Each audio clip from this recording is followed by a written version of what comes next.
मन, बुद्धि, चित्त, आत्मा, संस्कार, कर्माशय, योग, दो चीज़ों को आपस में मिलना ही योग कहलाता है।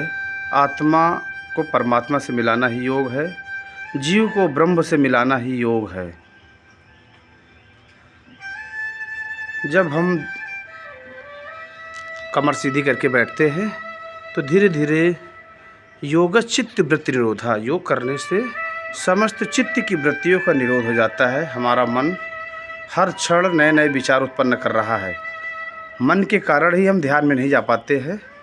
दुनिया के सारे काम मन लगाने से होते हैं, लेकिन ध्यान करने के लिए मन के मिटते ही हमारा ध्यान होने लगता है। Practice makes once perfect. प्रतिदिन अभ्यास करने से कोई भी व्यक्ति निपुण हो सकता है, स्पेशलिस्ट हो सकता है।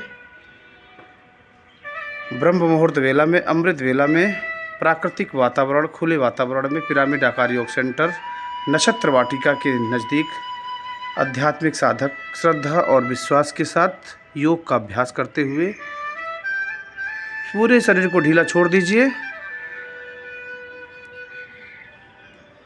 आती जाती सांसों को केवल महसूस करिए। अगर रुई या आटा रख दिया जाए तो वो भी न उड़े, इतना सूक्ष्म स्तर पे आपको प्राणवायु लेना है। जैसे ऑक्सीजन अंदर जाती है वो कन्वर्ट हो जाती है वाइटल एनर्जी में, प्राण शक्ति में। हमारा शरीर पूरा सांसों पे डिपेंड है।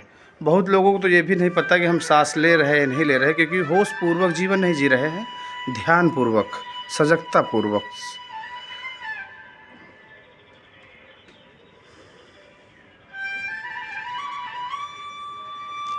योग अनुशासन का विषय है। अथ योगानुशासनम, स्वयं के ऊपर अनुशासन रखना है।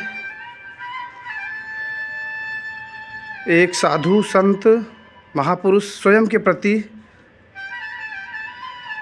अनुशासन, लेकिन दूसरे के प्रति, स्वयं के प्रति कठोरता लेकिन दूसरे के प्रति सरलता, सज्जनता, सहजता होती है। तो अपने प्रति हमेशा इंद्रियों को नियंत्रित करने के लिए हमें कुछ कठोर कदम उठाने होंगे। अपने को अनुशासित रखना पड़ेगा, क्योंकि इंद्रियां बहुत ही चंचल हैं। इनको जैसे आप ढीला छोड़ेंगे वैसे ये पूरी बॉडी को तोड़ देंगे। जैसे घोड़ा है, घोड़े को जब सिखा दीजिए, ट्रेंड कर दीजिए तो वो सही रास्ते पे चलता है, नहीं तो कहीं भी रथ को तोड़ देगा। उसी प्रकार से हमारा शरीर एक रथ है, इस पर सवार मन है, आत्मा है, बुद्धि है, सारथी।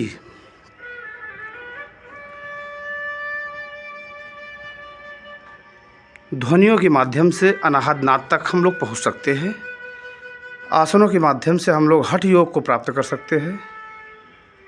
यम, नियम, आसन, प्राणायाम, प्रत्याहार, धारणा, ध्यान, समाधि, अष्टावंगानी, सीढ़ी दर सीढ़ी को फॉलो करते हुए हम लोग अपनी कुंडलनी शक्ति को जागृत कर सकते हैं।